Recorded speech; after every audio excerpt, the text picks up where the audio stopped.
Dostlar, videonun ilk 15 saniyesinde sizi bir sual düşündürecek. Azərbaycan gələcəyin döyüş meydanında kimin tərəfində olacaq? Özünü müdafiə edən ölkələrin, yoxsa texnologiyanı idarə edənlərin? Bu sualın cavabı elə SOM raketlərində gizlidir. SOM, Türkiyənin TÜBİTAK-SADİ tərəfindən hazırlanmış orta mənzilli, yüksək dəqiqlikli, havadan yerə atılan qanadlı raket sistemidir və bugün regionda modern hərbi düşüncənin asil simvoluna çevrilib.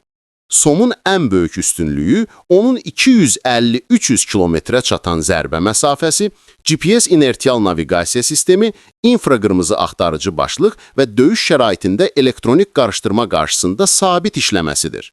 Bu raket F-16, F-4Y 2020, Hürrijet, Akıncı və digər platformalardan istifadəyə uyğunlaşdırılıb.